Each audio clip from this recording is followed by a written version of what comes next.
Hey guys, we've had a wonderful warm stretch and I have been very busy in the garden. Let me show you what I've been up to. This is a new piece of garden art which I have hung over here in an area where I used to have a bench, and I have converted this bench area into a tomato garden. I realized that this gets a lot of sun and it would be an ideal spot to grow tomatoes. And as you can see, I've taken a chance and planted them early. You're going to hear lots of wind because it's a windy day. But I planted them early, and I made this decision because I have lots of tomato starts. So I have some to spare if all goes wrong. And secondly, the dandelions flowers have turned yellow. So that tells me it's warm enough to plant them. So although it's a risk, I'm hoping that we don't get any really low temperatures that knock these starts out.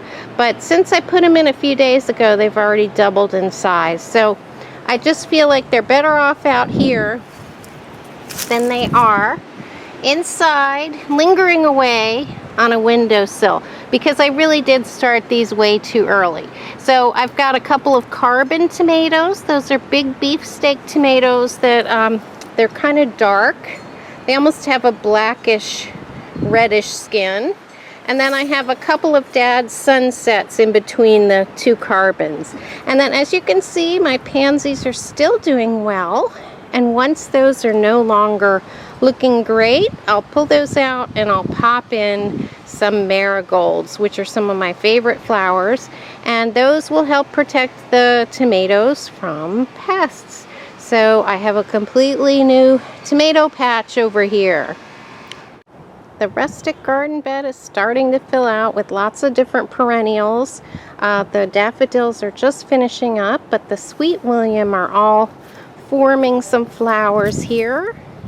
And Sweet William is a biennial, so the 2-year-old flowers, the 2-year-old plants are going to form some blossoms, while the 1-year-old plants just grow to maturity. So they actually flower in the second season, and these self-seed prolifically. So it's a great cycle of seeds dropping and growing and blooming, and the old plants just die back. So it's a really easy reseeding biennial plant. I hardly do a thing with these. And then I've got some very vigorous oregano growing, and I have a chrysanthemum coming back. I'm happy to see that. And everywhere where you see little white areas, those are little marigold starts that I put in. And I have crushed eggshells around them to keep the slugs from eating them. It creates a sharp surface that they don't like to slither across. So that's just a precaution I like to take. And I have a couple of nice artichoke plants here and a smaller one over there, and those overwintered. So I was really happy to see that. A mature artichoke plant that's happy in its growing spot can grow up to 3 feet. So we'll see how big that one gets. My best hope for a 3-foot plant is that one right there. And I've got some chives, got some salvia, which are putting up some buds here. Those will be beautiful purple flowers. I just planted some allium over here in the center. So hopefully I'll see a couple of blooms from that. And I'm hoping it gets established there. Got lots of oregano over here as well, and columbine is sending up some flower stalks. And here's some more Sweet William. This Sweet William is really quite a thick patch, and it's got lots of blooms on it. I feel like this is a good angle. If I come down really low, you can see how the plants are doing. So I just wanted you to see how the perennial and biennial plants are coming along, and I'll be adding more and more annuals to the mix, and I'm really going to fill out this garden. I don't want any areas where there's room for weeds to grow. Really going to pack it out.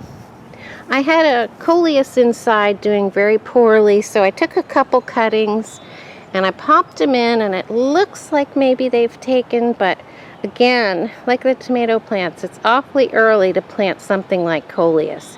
So hopefully I'll get lucky and it'll stay mild.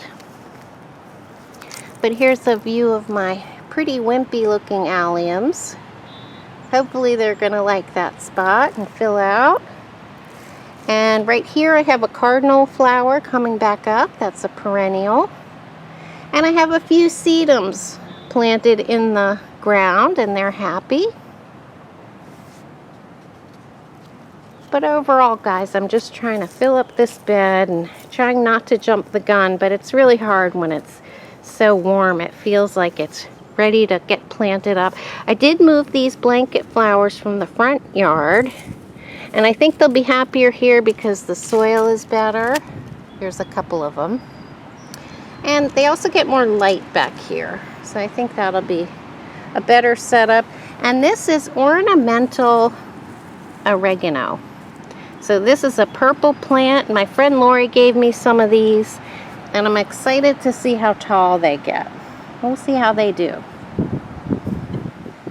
But everything's doing well here and coming back to life. Everything's popping out. I'm very excited. Very excited. It looks like spring has sprung. Here's a view standing further back of the rustic garden bed as it is in the spring. And I like the way it looks with the tomato garden in the back. So I think I'm going to like that very much. A lot better than the bench. I'm thrilled to see that the 3 peony plants back here in the corner are all up, and it looks like they're covered with buds. This one bloomed last year, but it looks like we're going to have lots of blooms this year. If you can see, the ants are already on the blooms, which is a good sign. They help the blossoms open as they mature. And I think this one even has some buds on it. So that'll be the first year that this one blooms. And I believe that's the same variety as that one.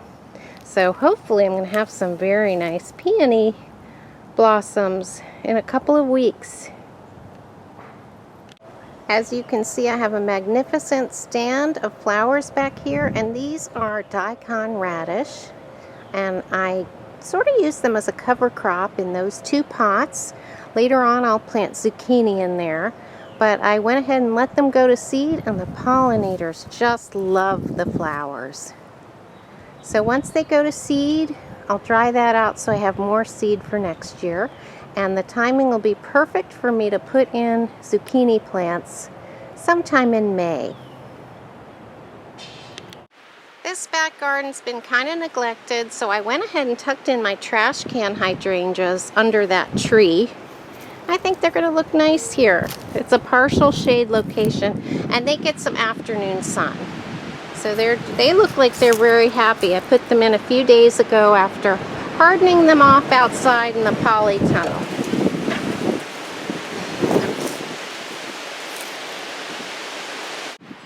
Let's take a look at the new additions here in the pink garden.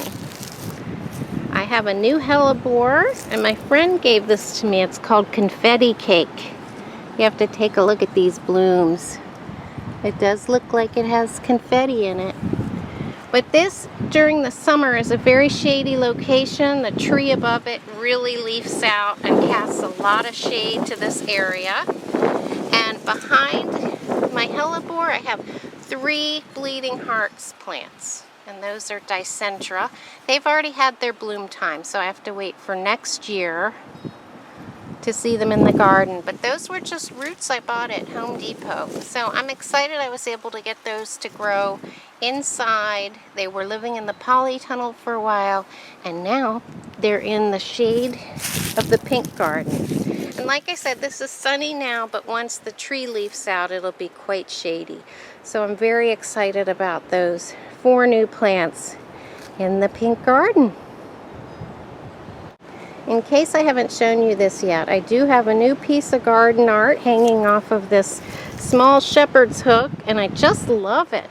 It's made from chains, and I picked it up a thrift shop, so I'm just thrilled about that. I think it was meant to be an indoor object of interest, a decor accent, but I thought it would look great in the garden.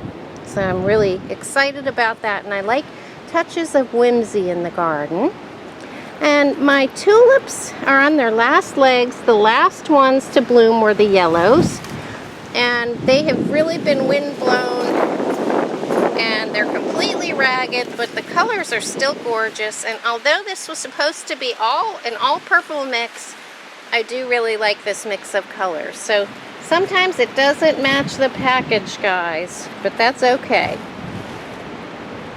I did a little work on this garden. Last fall, I added some Solomon seal. I can't believe the roaring wind for my tour, guys. This is crazy. I hope it's safe to be out here in my woodland garden during all this roaring wind. But anyway, I'm going to go back to telling you what I have here. I put in this Solomon seal, and this is going to be nice and lush, I hope, by the end of the season. This growing season, it should really fill out. But my friend Lori gave me all these. And look at the beautiful flowers, the pendulous flowers here. And it looks like the bees are already interested. And I hope that shows up on camera. They're really pretty small white flowers. So just gorgeous. And like I said, these look kind of sparse now, but they're going to really fill in. And they're perfect for a part shade location. They do just fine in dry shade. So those are going to be gorgeous. And then in front here, I went ahead and planted some Silver Dust Dusty Miller. And I'm very excited about these. I went ahead and pinched the top part so they would bush out. So hopefully by a couple of months from now, I'll have much bigger, bushier plants. We'll see. And over here, it's very hard to see. I have a tiny peony. This was just grown from a root from Home Depot, and I'm hoping it survives. It looks kind of puny now. But that's how I grew the ones that I have in the back. So hopefully 3 years from now, I'll have a big, nice peony bush. I have to be patient. But these are the ones I'm so excited about. The Silver Dust. Silver Dust Dusty Miller. And I am growing some new look Dusty Miller as well. Let me show you those seedlings in the polytunnel. Here are my Dusty Miller seedlings, and these are the variety called New Look, and they have this nice bold leaf. And they also turn a silvery white.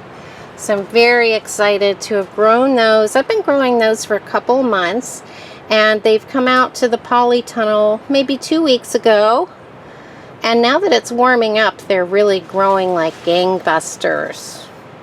I'm gonna love this plant. I'm gonna let them get more size to them, and then I'm gonna find some places around the garden.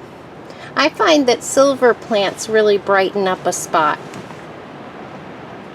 Across the front of my deck area, I put my cannas out. It is way too early to put them out, but I couldn't have them languishing any longer in their tiny pots.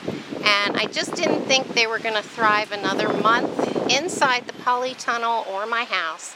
So I went ahead and took a chance and popped them into the ground. And right in front of it, I have some seedlings that I grew. And these are large style marigolds. I think they're called Mission marigolds. So I have a few of those. They should be yellow or orange. And hopefully those are going to grow up really nicely in front of the cannas. But I went ahead and put those in, even though they're classified as tropical. So we'll see how they do, guys. I hope this wasn't a big mistake. I think these cannas are going to look really beautiful when they grow tall, assuming they survive my risky planting.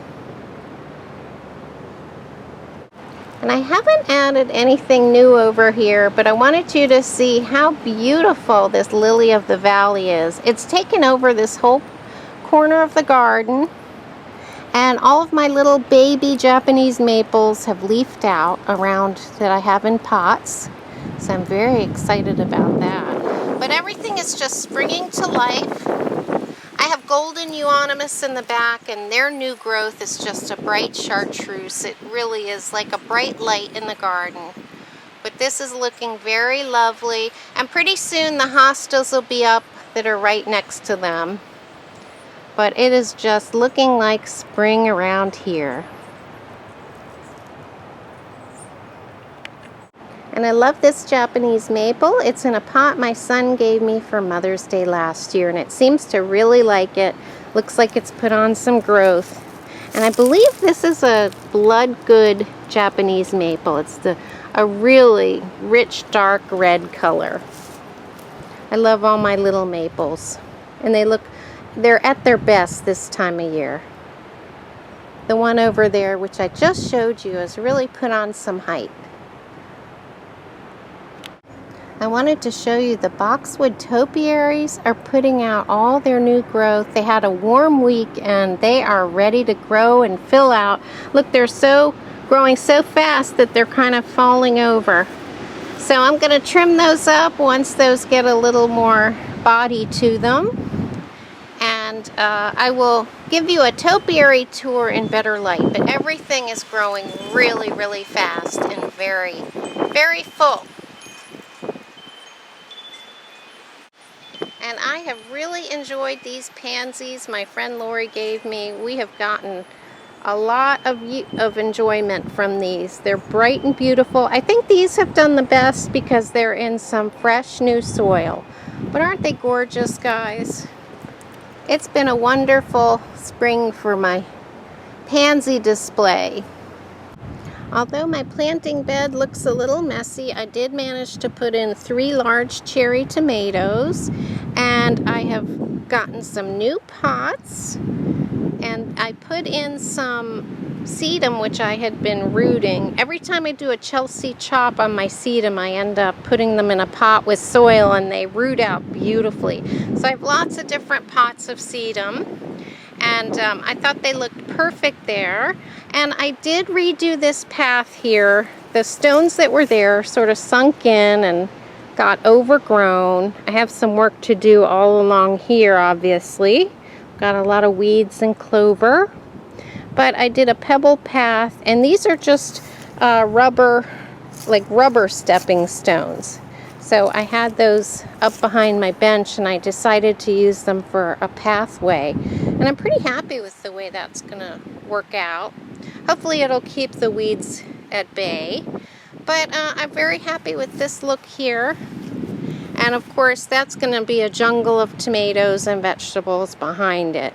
And hopefully in the next couple weeks we're going to see some tall bearded iris. So that's about it, guys. Thanks so much for watching. I'll see you next time.